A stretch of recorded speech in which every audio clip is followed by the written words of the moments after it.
Bonjour à vous, fidèles téléspectateurs des Mardis des Bernardins. C'est toujours avec un grand plaisir que nous vous accueillons ici même, dans le grand amphithéâtre du collège du même nom, où vous le savez, vous êtes toujours les bienvenus. Alors au programme de cette édition, aujourd'hui la question de l'existence de bidonvilles actuellement à Paris. Étonnante question que celle de l'existence de ces baraquements que pourtant on ne peut ignorer lorsque, par exemple, on circule en voiture sur le périphérique qui entoure Paris, ces baraquements toujours plus nombreux et qui révèlent bien l'existence de ces logements, si tant est qu'on puisse parler de logements. Alors à quelle réalité, à quel phénomène a-t-on l'occasion aujourd'hui d'assister? Comment y faire face? Que révèle ce phénomène de la réalité de la crise du logement dans notre pays? Alors que la journée mondiale du refus de la misère sera célébrée dimanche prochain, les Mardis des Bernardins ont souhaité faire le point sur cette question. Alors pour composer notre plateau, nous avions souhaité la présence d'un politique, d'une femme politique qui avait accepté et puis qui s'est désistée bien tardivement, à notre regret, sans proposer d'être remplacée, nous tenions à le dire. Madame Cos, vice-présidente de la région Île-de-France, n'est pas là ce soir. Sa chaise reste donc vide. Quant au père Devers, Bernard Devers, de Habitat Humanisme, lui, malheureusement, est souffrant. Et s'il nous regarde, eh bien, nous lui souhaitons bien sûr un prompt rétablissement. Alors, merci en tout cas à ceux qui sont là, parce qu'ils ont le mérite d'avoir accepté. Olivier Rossignol, bonjour. Bonjour. Olivier Rossignol, vous êtes président de la délégation de Paris du Secours catholique. Vous avez été invité aujourd'hui même à ce débat, donc vous avez d'autant plus de mérite d'être là. Vous êtes un homme à la retraite depuis 2 ans, bénévole, puisque le président d'une délégation du Secours catholique est toujours un bénévole, mais un bénévole qui anime une équipe qui est composée de 1200 bénévoles et de 45 salariés. Vous nous direz un peu l'ampleur du travail que vous réalisez au sein de cette délégation. À vos côtés, Vincent Picard. Bonsoir. Bonsoir, Vincent Picard. Vous êtes membre de la communauté Sant'Egidio, dont il va falloir nous en dire un peu plus, évidemment, pour ceux qui la connaissent peu ou pas. Elle a démarré en 1968 à Rome. C'est une association de laïcs tout à fait liée à l'Église catholique, dont la spiritualité commune se fonde sur l'écoute, le partage de l'Évangile, sur la solidarité avec les pauvres, le dialogue et la recherche de la paix. Tout à fait, vous avez tout résumé parfaitement. Tout résumé.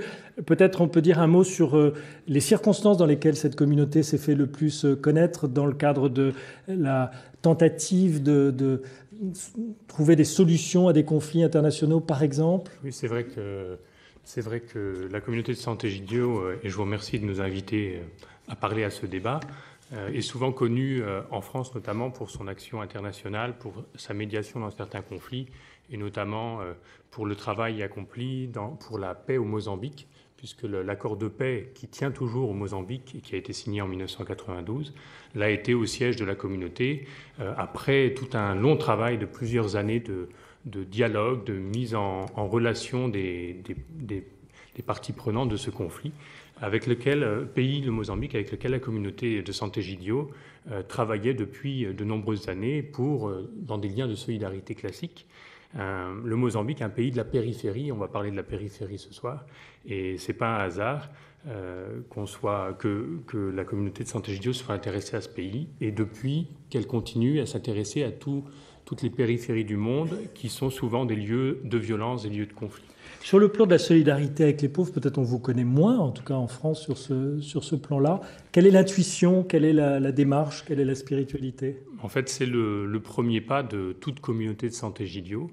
C'est le premier pas historique, en 1968, vous l'avez rappelé, quand Andrea Riccardi, le fondateur de la communauté, qui était lycéen à l'époque, donc dans cette ambiance de 68 où tout le monde voulait changer le monde, a réuni lui aussi quelques amis pour voir ce qu'il fallait faire.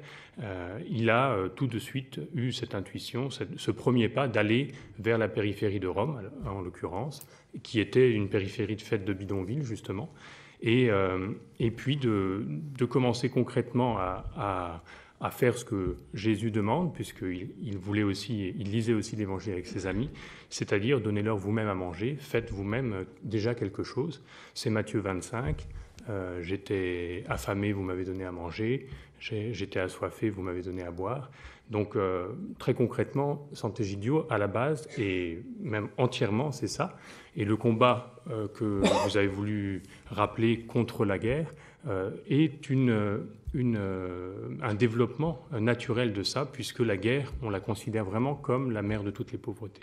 Alors, Vincent Picard, parler de bidonville aujourd'hui à Paris, qu'est-ce que ça vous évoque comme réalité? Est-ce qu'on exagère de parler de bidonville? Est-ce que cette réalité, depuis la destruction du bidonville de Nanterre, le fameux bidonville de Nanterre, où le père Brzezinski a commencé son action d'ATD Quart-Monde, depuis la disparition de ce bidonville, on croyait ces réalités éradiquées de notre beau pays de France, qu'en est-il?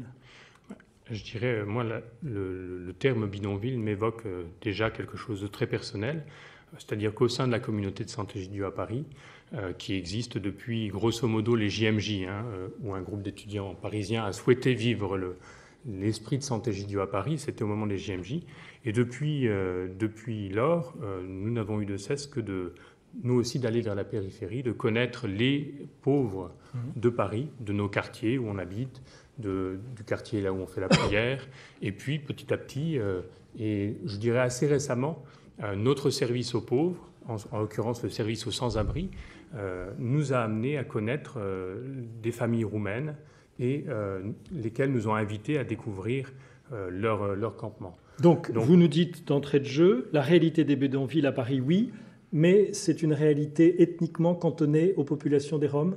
Alors ça, c'est tout un débat dont on pourra parler, effectivement, qui est assez complexe, la question des Roms. Non, moi, je parlais de notre expérience à nous, et pour aussi donner aux auditeurs le sens de notre démarche, et puis leur montrer que ce n'est pas une réalité théorique dont on va parler ce soir. C'est quelque chose qui se passe dans notre ville, et vers lequel, qui n'est pas inaccessible, qui n'est pas lointain, et vers lequel il est possible de faire un pas.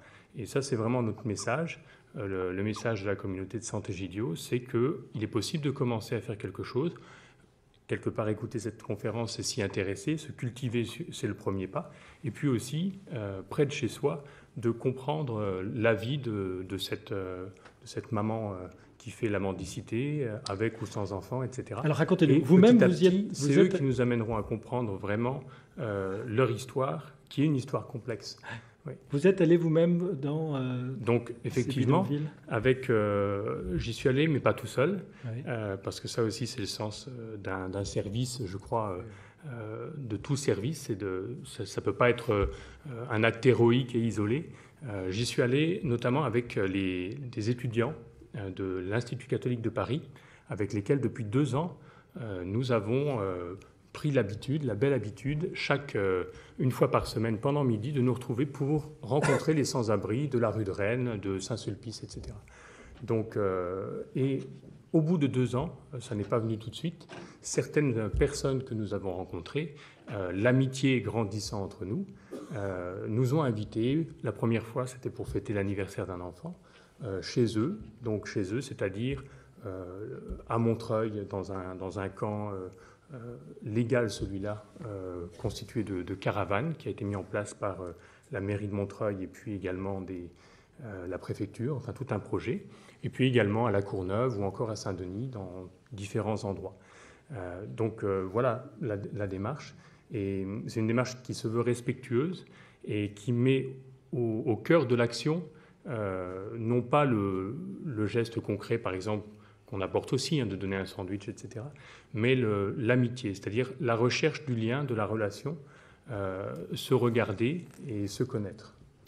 Olivier Rossignol, ça doit vous parler, parce que je me souviens par exemple du 50e anniversaire du Secours catholique, où on avait justement essayé d'abattre la barrière entre les soi-disant bénévoles aidants et les aidés. Cette volonté de rencontrer l'autre plutôt que d'être dans une démarche un peu condescendante d'aide. Oui, tout à fait. Au Secours catholique, on a, en particulier dans la délégation de Paris, mais enfin de façon générale aussi, je dirais, on a laissé un petit peu abandonner cette image qu'on avait du secours qui s'occupait de vestiaires, qui distribuait des colis alimentaires. Ça ne veut pas dire qu'on n'en fasse pas, on gère aussi l'urgence. Mais d'une façon générale, ce qui est important, c'est de rentrer en relation. Voilà. Établir une relation, trouver un lien. La façon dont est organisé à Paris, pour être précis, Paris est divisé en 5 territoires, parce que la question tout à l'heure, 45 salariés, 1200 bénévoles, il faut un tout petit peu organiser ça. On devrait surtout dire, quand on parle du Secours catholique de Paris, que c'est 17 000 situations de pauvreté rencontrées chaque année. C'est-à-dire, commencer par ça, qui on voit. 17 000 situations de pauvreté. La misère, loin de... On dit toujours qu'on ne peut plus habiter à Paris, qu'on ne peut plus vivre à Paris. Donc il y a de plus en plus d'exclus, mais ces exclus ne sont pas relégués au fin fond des banlieues pour autant. Contrairement à ce qu'on peut parfois entendre à la télévision ou à la radio, c'est vrai qu'il existe des hôtels qui sont en province assez loin, mais la pauvreté elle-même, elle est à Paris et elle est de plus en plus grande. Pas tellement en nombre, mais surtout en distance par rapport à une moyenne de viabilité décente dans Paris. Donc à Paris, on est organisé en 5 territoires, j'allais dire géographiques, c'est très facile, il y a le nord-ouest, le nord-est, le sud-ouest et le sud-est. Mais il y a surtout un 5e territoire, c'est toutes les personnes qui ne sont pas domiciliées. Et donc là, on va plus spécialement viser les gens de la rue, et on en rencontre beaucoup. Il y a environ 380 bénévoles qui travaillent dans ce secteur-là, avec une vingtaine de salariés. Et on travaille, j'allais dire, sur toute la chaîne. Les gens qui sont dans la rue, tout à fait inaccessibles, et vers qui on va, puisqu'ils sont tellement cassés, tellement exclus, qu'il n'est pas question qu'ils viennent dans nos accueils tout de suite, en un premier temps. Établir une relation, et ça peut prendre du temps. On essaye de donner quelque chose, mais il faut que la personne accepte de recevoir, et au début, elle est tellement abîmée que ça ne se passe pas immédiatement. Voilà. Déjà, connaître son prénom, l'appeler par son prénom, et régulièrement passer pendant 1 an, 2 ans, parfois 3 ans, parfois plus. Voilà. Quand la relation est établie, on a un certain nombre d'accueils de jour. On a 3 accueils de jour, 4 accueils de jour à Paris, spécifiquement pour les personnes sans abri. Je parle spécifiquement d'elles. Voilà. Et là, elles viennent et elles vont, premièrement, pouvoir commencer un accompagnement individuel, si elles l'acceptent, mais si elles viennent, c'est qu'en général, elles l'acceptent, commencer un accompagnement individuel et ensuite participer à un certain nombre d'activités collectives. Pourquoi ? Justement, pour être remis en relation, pour retisser un lien social, puisque la grande question sur ces gens-là, c'est que ce sont des exclus, ce sont des isolés qui ont vécu des ruptures de liens familial, liens professionnels, qui n'appartiennent plus à aucun réseau social. Donc, après être allé vers eux, les avoir accueillis dans des accueils de jour, et puis, qu'on sait, ceux qui rentrent plus, quelques-uns parmi eux, vont avoir accès à un hébergement. On a peu d'hébergements, nous, en tant que Secours catholique à Paris. Alors on n'est plus dans l'hébergement d'urgence. Là, on va être dans la stabilisation d'une façon générale. C'est des hébergements relais. On a 90 lits à Paris. Vous voyez que ce n'est pas énorme par rapport au nombre de personnes qui sont dans la rue. Dans des institutions estampillées Secours catholique. Tout à fait. On n'est pas dans l'hôtel... Non. Là, on est... Les 90 lits, c'est purement Secours catholique. Il y en a d'autres. On a une association sœur qui s'appelle l'Association des cités du Secours catholique. Alors, on fait souvent un petit peu la confusion entre les deux. Pour vous dire la différence, c'est une association sœur qui a été créée à partir du Secours catholique en 1990. Le principe, c'est que le Secours catholique, c'est essentiellement des bénévoles. Voilà. Je vous l'ai dit tout à l'heure, 1200 bénévoles pour 45 salariés à Paris. La proportion pour toute la France, c'est 62 000 pour 1000. Enfin, vous voyez. Donc c'est vraiment une association de bénévoles et qui fonctionne avec des dons, principalement des dons. Tandis que l'association des cités du Secours catholique, c'est des gens plus des professionnels, des salariés, des permanents, des travailleurs sociaux, et eux fonctionnent principalement sur subvention. Parce que c'est aussi une des caractéristiques aujourd'hui de ce champ social qui rentre dans le secteur marchand. Et vous savez que le politique s'intéresse de près au social et finance quand même énormément de choses. Vincent Picard, est-ce qu'à ce stade de notre débat, on ne pourrait pas aller un tout petit peu plus loin dans la définition des réalités du mal-logement en France ? On a évoqué déjà, bien sûr, la question des bidonvilles. Il faudrait peut-être dire ce que c'est que l'habitat insalubre, l'habitat précaire. Comment le problème se compose, si je puis dire, aujourd'hui, alors pas seulement à Paris, bien sûr, mais dans la France entière. Sur les bidonvilles, déjà, vous faisiez allusion tout à l'heure au bidonville de Nanterre dans les années 60. C'est aujourd'hui la réalité qu'on observe est complètement différente. Le bidonville de Nanterre, c'était 14 000 personnes. 14 000. Ouais. Aujourd'hui, alors, il y a eu une grande actualité cet été sur les campements, les camps, on les a appelés de différentes manières, sur ces bidonvilles. De quoi parle-t-on exactement ? Déjà en nombre de camps, on a dit qu'on allait en supprimer 300, dont 200 camps de Roms. Et c'était la moitié de la totalité. Donc il y aurait 600 camps à travers la France. Mais ce sont des camps beaucoup moins fournis en population que le camp de Nanterre ou le phénomène des bidonvilles des années 60. Ça n'a rien à voir. C'est beaucoup plus disséminé. Et puis, donc on a aussi beaucoup focalisé sur la question des Roms. Alors, parlons quand même des Roms, c'est-à dire qu'en France, il y a 400 000 personnes qui font, plus ou moins, 400 000 personnes qui font partie de ce peuple rom. Mais sur ces 400 000, on a seulement une dizaine de milliers qui sont des Roms provenant de Roumanie, Bulgarie, et qui sont des migrants donc, de ces pays. Et ce sont pourtant sur eux que la question s'est focalisée cet été. Exactement. Et suite à des événements de violence qui sont intervenus et qui ont suscité cette politique, au fond, d'exclusion. Effectivement, suite à certains faits divers, il y a eu donc cette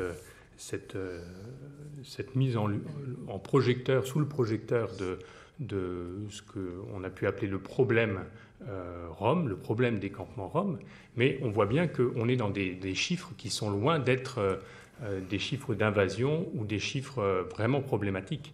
C'est-à-dire ce sont une dizaine de milliers, selon les estimations, et un nombre de camps qui n'a rien à voir par rapport à des problèmes que la France a su régler d'une autre manière il y a plusieurs décennies. Donc ça, c'est la première chose que je voulais dire. Et pour parler encore un peu plus de ces personnes, il faut savoir que 50% de ces 10 000 et 50% du peuple rom en général en Europe, qui compte 10 millions de population, sont des enfants. Donc en termes d'insécurité aussi également, on fait plus dangereux, je dirais, comme population.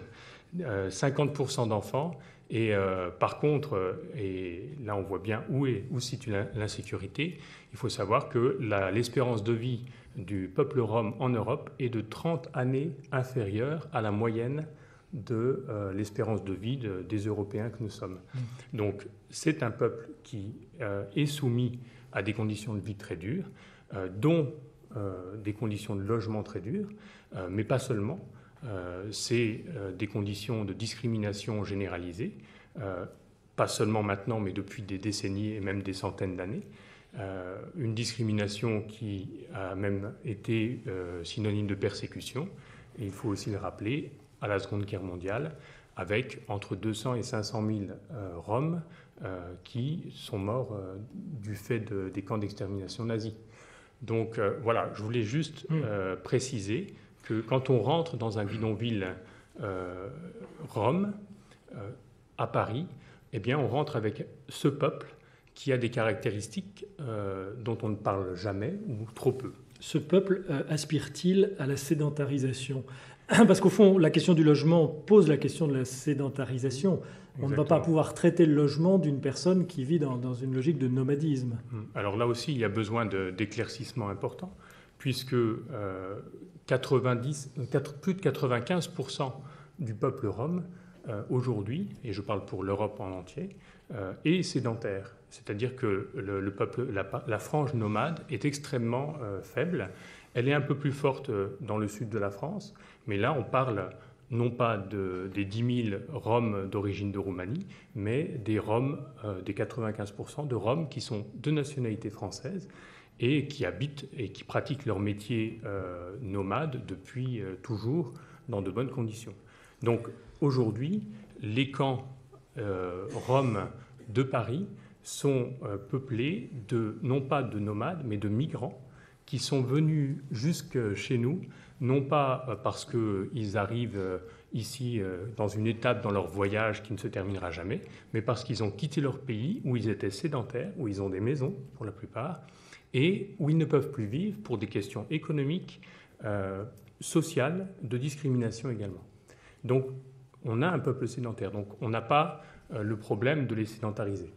D'accord.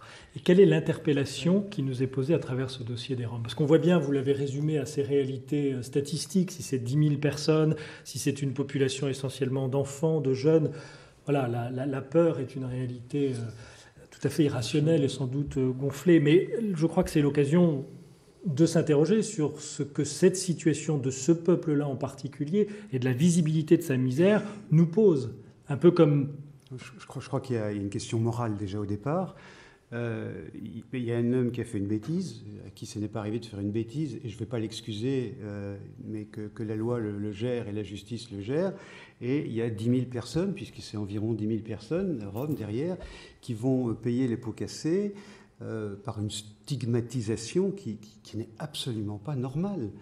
Moi, je suis frappé quand j'entends Vincent juste à côté. Ce problème Rome qui est mis en lumière, ça cache aussi d'autres problèmes qui ne sont pas très très loin d'être résolus aujourd'hui en France. Savez-vous qu'il y a quand même, rien que pour Paris, chaque soir, 8000 places d'hôtel qui sont, réservées pour abriter des gens. Donc rien que pour Paris, 8000 places. Et ça, c'est pas pour des Roms, c'est... pour des gens qui ont des difficultés financières, il y a peut-être des origines, des migrants aussi, un certain nombre de personnes dedans. Voilà. C'est l'équivalent, c'est le même chiffre. Alors j'ai dit 8 000 pour Paris, ça doit faire, de mémoire, ça doit faire 13 ou 14 000 pour l'ensemble de la région Île-de-France, parce que le périphérique n'est pas une frontière. De quels hôtels parle-t-on en fait? C'est des hôtels... On parle d'hôtels meublés qui sont... Enfin, c'est tous les marchands de sommeil, comme ils peuvent être dénoncés à droite ou à gauche, mais... Entre les dénoncer et puis voir la réalité de ceux qui vivent, c'est-à-dire une famille de 4 ou de 5 entassés dans 10 mètres carrés, avec pas le droit de faire de cuisine, pas le droit de brancher son téléphone pour le recharger, c'est-à-dire ils n'ont aucun droit de ce point de vue-là, pas le droit de faire venir des amis. Je ne sais pas si vous imaginez ce genre de conditions de vie, comment très très vite ça peut déstructurer des gens, les désociabiliser, voilà. Et pour les enfants qui n'ont pas le droit de faire venir leurs amis, etc. Plus aucune intimité des parents, parce que quand on est à 5 dans 10 mètres carrés ou 12 mètres carrés, même si c'est 12 mètres carrés... Mais le Secours catholique a largement recours à ces chambres d'hôtel, c'est-à-dire que vous financez des nuits, des mois? Du tout. Ah bon. Alors, précisez-nous ça. Au Secours catholique, nous essayons d'accompagner les gens qui sont dans ces chambres. Oui. Ce qui est différent. C'est pas vous qui les y envoyez? Non, mais nous, on ne les envoie pas. Quand ils de temps en temps, alors, pour être franc et pour être très transparent, il est clair qu'il n'y a pas d'alternative aujourd'hui, puisqu'il n'y a pas de logement. Si on doit parler de logement, il n'y a pas de logement. Les quelques HLM qui sont là sont plutôt... réservé aujourd'hui à des gens de salaire moyen. C'est plus des logements, c'est des logements sociaux, mais on aurait besoin de logements très sociaux. Voilà, c'est comme ça qu'on les appelle aujourd'hui. Des logements très sociaux pour des gens qui ont des minima et des revenus extrêmement faibles. Voilà. Donc nous, on peut aider ces gens à faire valoir leurs droits. C'est des gens qui sont mal logés. Vous savez qu'il existe une loi, c'est la loi Dallot, le droit au logement opposable, donc ces gens peuvent remplir des dossiers, etc. Notre travail, c'est principalement un travail d'accompagnement. Accompagnement administratif, ça c'est une première chose, mais aussi accompagnement de la personne et de toute la personne, l'accompagnement global, puisque ces gens-là, très souvent, il va y avoir un arbre qui cache la forêt, c'est des gens qui sont exclus, qui ont... des accidentés de la vie, des multi-accidentés qui ont vécu des ruptures de liens, je le disais tout à l'heure, professionnels, sociales, familiales, nationaux, etc. Donc c'est des gens qui sont quand même qui n'ont plus aucune autonomie et qui sont surtout, encore une fois, exclus. Ça marche, ce principe du logement opposable? C'était un grand effet d'annonce, comme si le problème du logement allait être résolu simplement parce que son droit aurait été officiellement reconnu par les pouvoirs publics. Où est-ce que ça nous mène dans la réalité, ce type de texte de loi? Eh ben c'est une bonne question, je vous remercie de l'avoir posée, comme on dit. Je n'ai pas de mérite parce que je crois que tout le monde se la pose. Non, mais et on continue de se la poser. Où est-ce que ça mène? On continue de se la poser. C'est-à-dire que, clairement, tant qu'il n'y a pas de logement à mettre en face, le seul intérêt de cette loi, aujourd'hui, pour nous, et c'est pour ça qu'on incite beaucoup les gens en situation de pauvreté, c'est-à-dire qu'ils ne sont pas dans des logements décents, il y a toutes les normes qui vont bien pour dire qu'est-ce que c'est qu'un logement décent. Le seul intérêt de cette loi, c'est que ça nous permet de comptabiliser et donc de savoir quel effort faire et ensuite d'intervenir auprès des politiques dans notre mission, j'allais dire un petit peu d'alerte, pour leur dire, vous voyez, l'État c'est celui-là, l'État exact. Qu'est-ce que vous pensez de... Bernard Devers, qui n'est pas là avec Habitat Humanisme, a ouvert une voie nouvelle avec sa foncière, propriétaire d'appartements, la possibilité déjà de disséminer ces familles relogées dans des centres-villes. Comment le Secours catholique perçoit ce type d'initiative? Alors, de façon la plus positive, d'abord, il y a un certain nombre de délégations qui travaillent sur toute la France avec lui directement et qui ont des accords, puisque finalement, dès qu'on cherche des logements, on va s'adresser chez lui, puisque cet homme, ce prêtre, a quand même un certain génie. Ayant travaillé dans le foncier, il a trouvé les mécanismes financiers qui allaient bien pour justement commencer à construire du social et à louer du social. Voilà, en se faisant bien sûr aider des subventions de l'État qui vont bien, mais je veux dire, cet homme extrêmement professionnel, parce qu'aujourd'hui tout ça est très technicisé et il est important d'être très professionnel, a fait un travail absolument remarquable. Je ne sais pas s'il nous entend, je ne suis pas là pour lui envoyer des fleurs, mais je trouve que c'est très bien. Je le dis d'autant plus de l'extérieur que nous, à Paris, on ne peut pas travailler avec lui parce qu'Habitat Humanisme est vraiment très peu implanté à Paris. Donc, personnellement, on travaille soit avec des bailleurs sociaux, soit avec, directement avec la mairie de temps en temps. Voilà.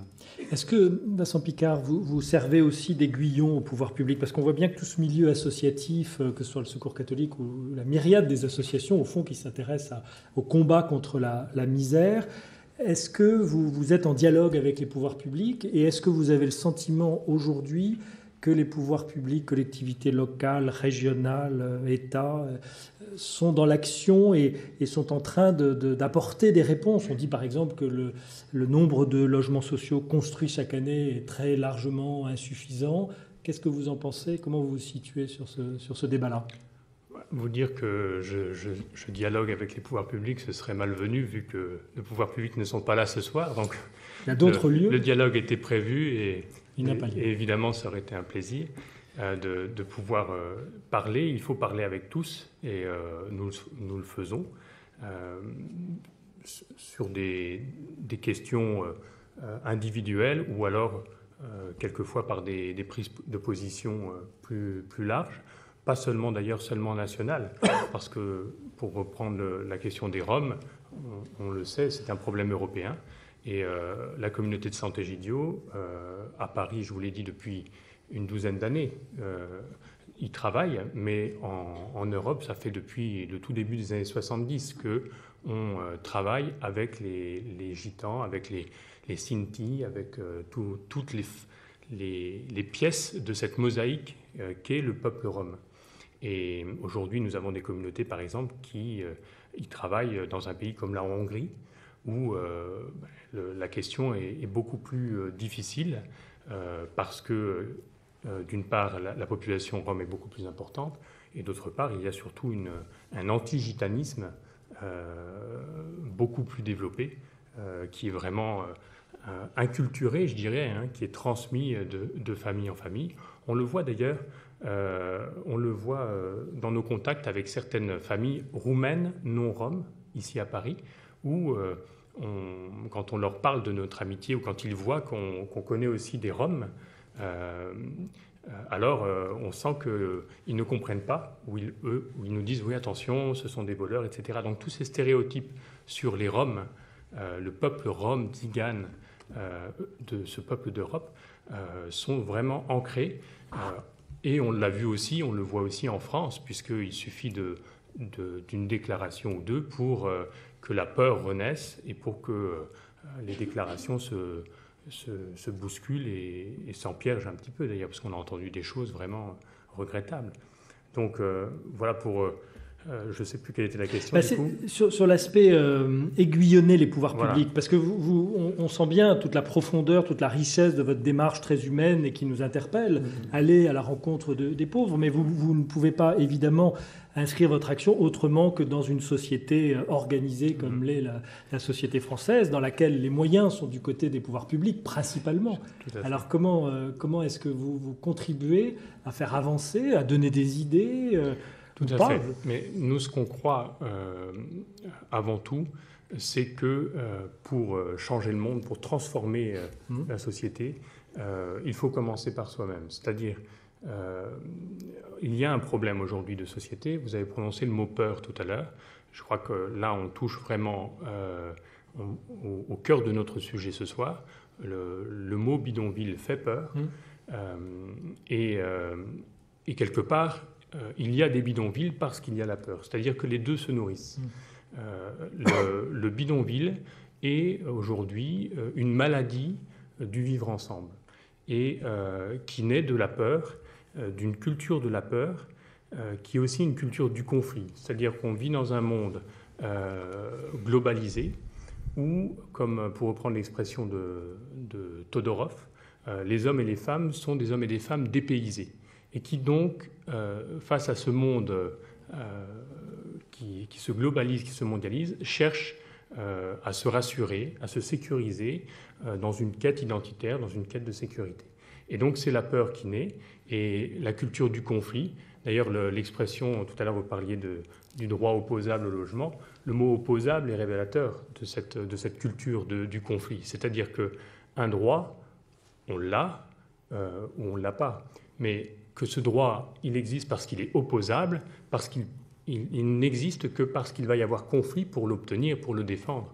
Et il y a un glissement qui est vraiment révélateur de cette culture du conflit. Que les pouvoirs publics encouragent, au fond. Que les pouvoirs, mais alors c'est là où je reviens à mon propos, c'est que c'est enraciné, comme toute culture, c'est enraciné d'abord dans le cœur de chacun, et donc dans mon cœur. Et c'est là où l'histoire de Sant'Egidio, dont je viens témoigner, et notre expérience, c'est que commencer à changer son propre cœur, nous conduit à poser des actes et à réaliser des choses qui changent concrètement le monde. On a commencé l'émission en parlant de grandes réalisations comme la paix dans certains pays, la paix au Mozambique. Vous imaginez que c'est beaucoup plus complexe à obtenir que de loger 10 000 personnes comme on en a dans les camps dont on parle. Il y a des fruits qui naissent de cœurs qui se transforment et qui chassent la peur. Ça, c'est vraiment notre expérience. Donc, c'est un discours qu'on pourrait penser inadapté pour les pouvoirs publics. Nous ne le croyons pas. Et nous étions, il y a quelques jours, à Barcelone. Et moi, je voudrais vous parler de Barcelone pour plusieurs raisons.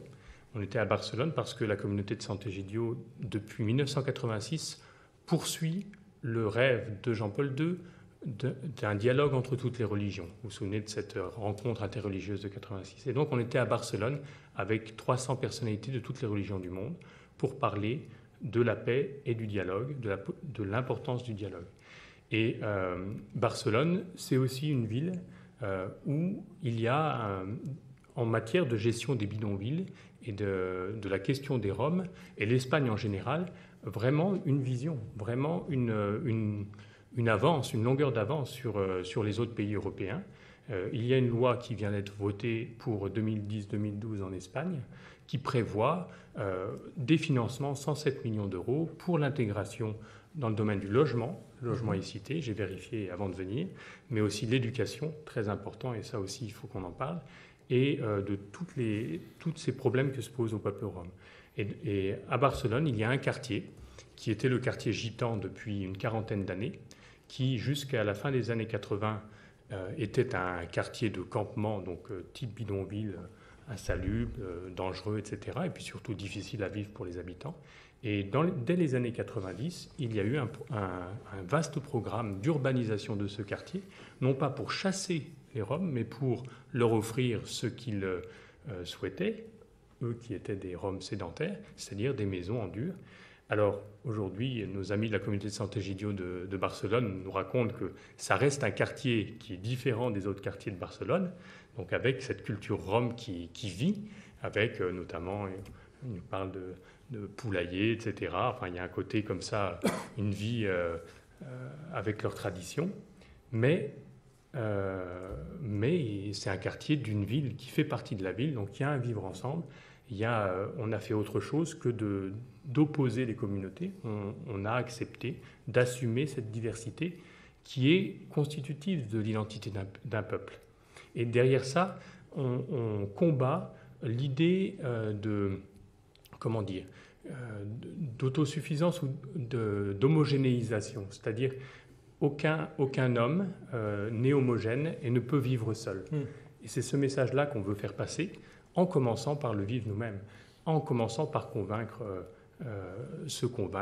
les jeunes. C'est pour ça qu'on est avec les étudiants de la Cato, convaincre aussi tout le peuple qui peut regarder ces actions.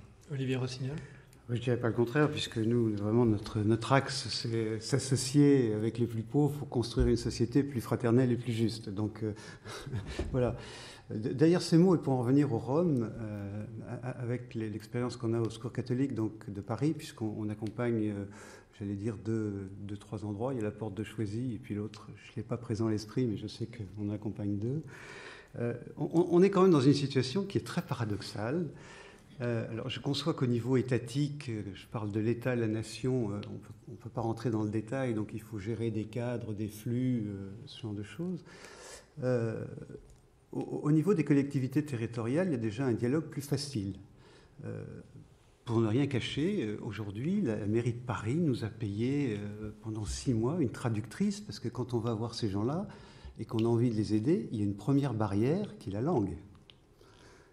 Et c'est une vraie barrière. Hein. Voilà. Et ben, la mairie de Paris nous a dit, écoutez, Secours catholique, vous devez savoir faire, on vous paye une traductrice. Voilà. Et comme ça, on a servi un peu de médiation, je dirais, entre la collectivité locale et puis cette équipe. Bon, on a réussi à faire reculer pendant plus de 6 mois l'expulsion. L'expulsion a fini par avoir lieu, mais... je veux dire, on a été soigneusement prévenus à l'avance pour pouvoir être là, pour pouvoir accompagner les familles dans leur relogement, dans la rescolarisation des enfants. Alors ça, il faudra aussi parler de ce grand problème de la scolarisation des enfants. À Paris, la scolarisation des enfants, elle se fait, je parle des gens du primaire, elle se fait, vous le savez, par arrondissement. Donc, il y a un petit jeu qui consiste à chasser les Roms d'arrondissement en arrondissement. Comme ça, chacun des maires d'arrondissement dit « Ah, ben ils sont partis, c'est plus à moi de m'occuper du problème. » Voilà, enfin, c'est une vraie difficulté quand même. Enfin, je disais donc qu'on peut, avec dialogue et puis un petit peu de persuasion et de voir ce que ça leur apporte aussi aux collectivités locales, non pas qu'on soit dans un face-à-face et une absence de dialogue, mais qu'il y ait une sorte d'intermédiation avec elles. Je sais qu'il y a d'autres expériences en Seine-Saint-Denis, là je ne suis plus directement sur mon territoire, mais où la préfecture, je crois que c'est la préfecture qui doit financer, donc préfecture c'est l'État, qui finance une expérience d'habitat alternatif pour les Roms, qui est donc quelque chose de relativement intéressant aussi. Parce que Vincent Picard parlait de la peur, et c'est vrai que je crois effectivement qu'elle est au cœur de cette discussion que nous avons ensemble, peur de la mixité au fond. Alors, on l'a bien vu, les pouvoirs publics répondent à la préoccupation de l'électeur. L'électeur veut vivre en sécurité, et vivre en sécurité dans un monde de peur, c'est vivre avec des gens homogènes, qui me ressemblent, n'est-ce pas? Bon, et ça concerne aussi les chrétiens comme toutes les populations. Non, mais dans la pratique, je ne crois pas quand même que la question de la mixité soit au cœur des soucis que se posent un grand nombre de chrétiens. Enfin, si on dit un peu bas les masques sur cette question-là, le phénomène est massif, chacun veut vivre avec des gens qui lui ressemblent. Alors comment est-ce qu'on fait bouger les lignes sur cette question de la mixité, puisque de toute évidence, les pouvoirs publics n'y suffiront pas. On ne peut pas obliger des gens à vivre ensemble s'ils n'en ont pas envie. Quels sont les autres leviers pour y arriver ? Moi, je pense que nous, Église, on a un rôle absolument fondamental là-dedans, c'est clair. Un rôle absolument fondamental. Tout homme est mon frère. Hein. Qu'as-tu fait de ton frère ? Enfin, on peut s'envoyer des citations de l'Évangile, mais Enfin, je crois que c'est vraiment fondamental. Et je disais tout à l'heure que le Secours catholique avait un petit peu quitté le distributif, où finalement c'est facile de faire un don et puis de refermer le rideau derrière. Par contre, rentrer en relation, j'oserais dire risquer une relation, risquer un bout de chemin ensemble, c'est une autre histoire. Mais qu'est-ce qu'elle est riche? Moi, je suis frappé par les 1200 bénévoles qui sont à Paris. Hein. C'est pas moi qui les ai fait venir. Je suis à peine là depuis 2 ans, donc c'est pas moi du tout.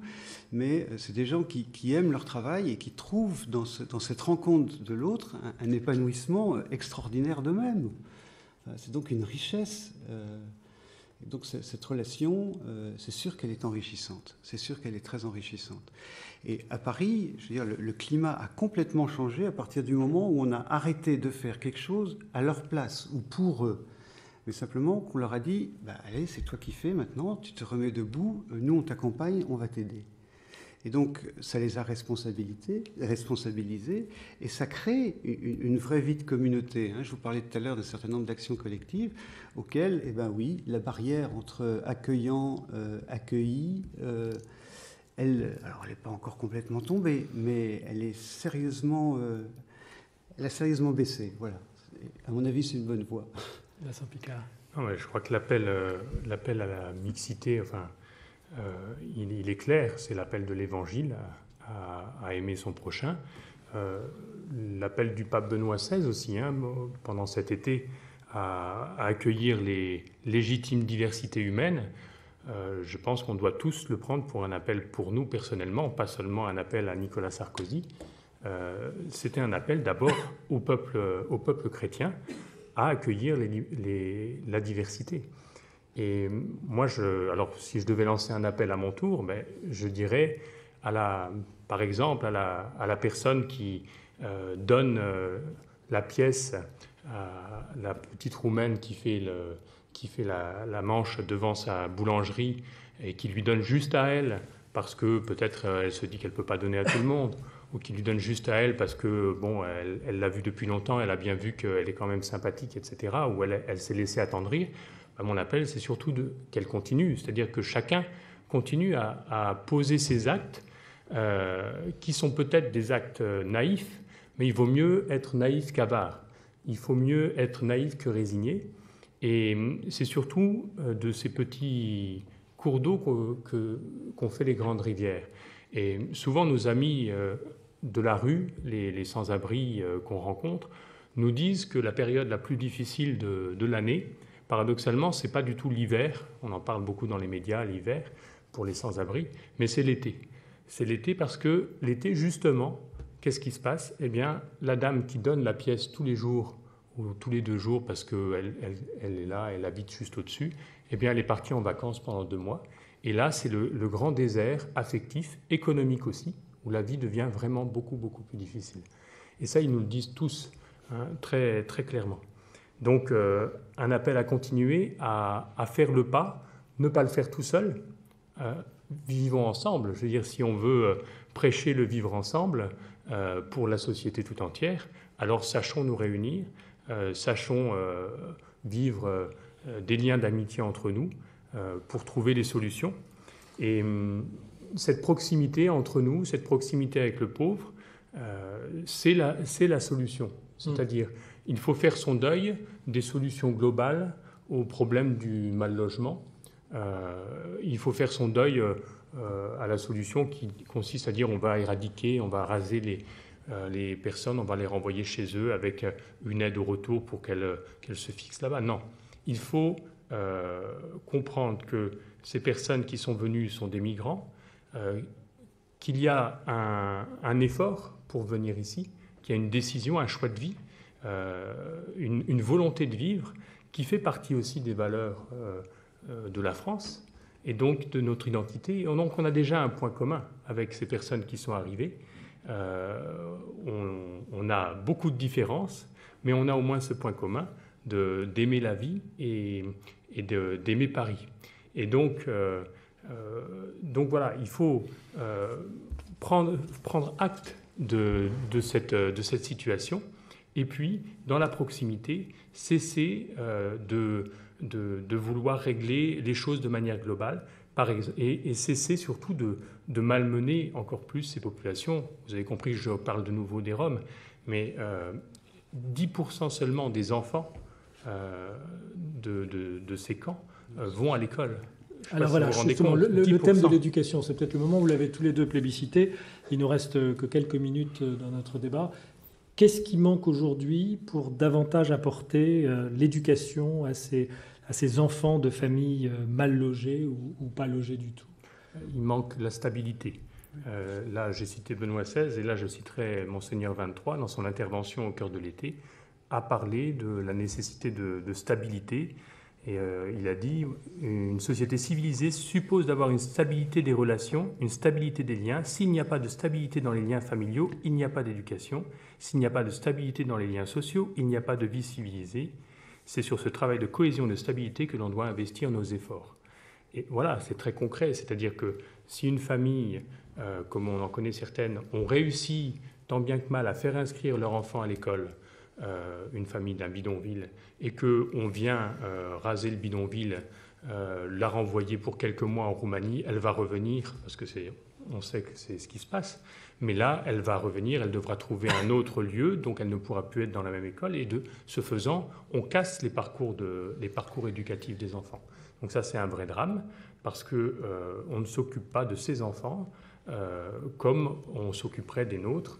Et ce sont aussi nos enfants, ce sont des enfants européens qui veulent vivre, qui veulent apprendre. Ça, je peux en témoigner. Il y a souvent un préjugé, un des nombreux préjugés qui dit que les enfants roms et les familles roms ne veulent pas mettre leurs enfants à l'école, c'est pas dans leur culture, etc. etc. Alors, j'ai encore pas rencontré un de ces enfants qui ne veuille pas apprendre et qui n'ait pas soif d'apprendre. Olivier Rossignol, sur la question de l'éducation. Non, mais j'ai pas beaucoup plus à ajouter. De la scolarisation. Je crois que tout le monde sait que la scolarisation est un facteur d'intégration. Et donc, à partir du moment où les enfants sont exclus du système scolaire par manque de stabilité des parents, mais c'est parce qu'on les fait bouger, encore une fois, de quartier en quartier dans Paris, pour reprendre cet exemple, il est clair qu'ils ne s'intégreront jamais. Donc, on a une grande responsabilité. Je confirme tout à fait ce que disait Vincent au travers d'expériences de nos équipes qui s'occupent de Roms. Il n'y a aucune raison, et les parents, s'ils avaient accès à la scolarisation de leur enfant, ils le feraient. Mais encore une fois, je souligne la difficulté pour les parents, de la langue. Et d'une façon générale d'ailleurs, pour tous les migrants, avec des parents où finalement, je vais prendre l'exemple de parents dont les enfants sont effectivement scolarisés. Il y a une grosse question de parentalité qui se pose quand le seul lien avec l'extérieur qu'ont les parents, c'est au travers de leur enfant qui est le seul à parmonner quelques mots de français. Vous voyez que c'est extrêmement difficile. C'est-à-dire les parents, ils ont besoin de leur enfant, donc ils ne sont plus dans une relation d'éducation tout à fait normale. Est-ce que, puisque la fin de ce débat approche, est-ce qu'il n'y a pas, au fond, dans ce sentiment d'horreur que suscite chez beaucoup d'entre nous la vision du bidonville à Paris, est-ce qu'il n'y a pas une peur de cette grande misère, simplement de la voir, qu'elle frappe à notre porte? Et j'irai plus loin, est-ce que dans votre propos, au fond, il n'y a pas l'idée que l'objet n'est pas de détruire ces bidonvilles, mais plutôt d'aller à la rencontre de ceux qui y habitent? Non, c'est sûr. Il faut combattre la peur à la racine, dans nos cœurs. Et donc, le travail d'éducation, il est primordial pour ces enfants. C'est aussi une éducation de son propre cœur qu'il faut mener. Il y a un vrai combat là. Et une éducation, une culture à faire émerger, une nouvelle culture à faire émerger. Et moi, je vous remercie de ce débat, parce que je pense qu'il y concourt, c'est-à-dire à faire prendre conscience. Mais il y a du travail, parce que les préjugés sont tenaces, les préjugés sont enracinés. Donc il y a eu travail, et c'est une responsabilité collective, mais aussi individuelle, quoi. Il y a vraiment ça. Voilà, moi je voudrais juste vous lire une phrase de la déclaration de l'appel final de Barcelone. Je vous ai parlé de Barcelone. À Barcelone, vous savez, il y a cette église, cette sorte de cathédrale La Sagrada Familia, en construction depuis plus de 100 ans, que Benoît XVI qui est une chose nouvelle. Il y va bientôt. Il y va bientôt. Il y va bientôt. Et on l'a précédé donc au cours de cette rencontre dont je vous parlais tout à l'heure. C'est une chose nouvelle, cette église, et je crois qu'il y a une chose nouvelle à trouver, une nouvelle, la Sagrada Familia, ça veut dire famille, la Sainte Famille, et il y a une nouvelle famille humaine à constituer, qui n'est pas la famille du sang, qui n'est pas la famille de l'ethnie, de l'identité, la famille française indivisible, comme dit notre Constitution, mais c'est une famille large qui a du cœur. Et moi, je vous dis juste cette phrase, dans une société où de plus en plus des gens différents vivent ensemble, il faut apprendre l'art du dialogue. Il n'affaiblit l'identité de personne et fait redécouvrir le meilleur de soi et de l'autre. Nos sociétés ont besoin d'apprendre à nouveau l'art de vivre ensemble. Et ça a été dit ensemble, main dans la main, par 300 responsables, juifs, musulmans, chrétiens de toute confession, bouddhistes, etc. Et c'était vraiment un appel aussi que je souhaitais communiquer ce soir. Et on vous en remercie. Olivier Rossignol, votre mot de conclusion à vous aussi sur cette peur de la misère, peut-être, sur la façon de convertir nos cœurs. Alors, la misère, elle est là, elle est partout. Il y a celle qui est visible, il y a celle qui est invisible. Les Roms ont été une sorte de misère visible ces derniers temps, ils ne l'ont pas toujours été. Il existe d'autres misères extrêmement dramatiques dans notre capitale. Voilà. Donc, ce qui est intéressant, c'est d'aller à la rencontre. Une de ces misères, parce que je veux dire, une de ces misères, c'est souvent une solitude ou une brisure d'un lien quelconque. Il y a une excellente étude de la Fondation de France sur la question des liens. Il y a à peu près 10% des Français qui n'ont aucun lien avec personne. C'est-à-dire qu'ils vont rencontrer une personne, moins de 3 personnes dans l'année. Ce qui est la plus grande misère. Je vous en remercie. Je vous remercie l'un comme l'autre de votre participation. Je voudrais faire 2 annonces. La première, conférence à l'Institut catholique animée et organisée par la communauté Sant'Egidio, jeudi 21 octobre à 19h sur le thème « Les Roms en Europe », entre antigitanisme et futur. On ira. Et enfin, la semaine prochaine, le cycle « L'homme et l'univers » qui commence avec ma consoeur Catherine Escrive sur le thème « L'homme et l'environnement ». D'ici là, portez-vous bien. Au revoir.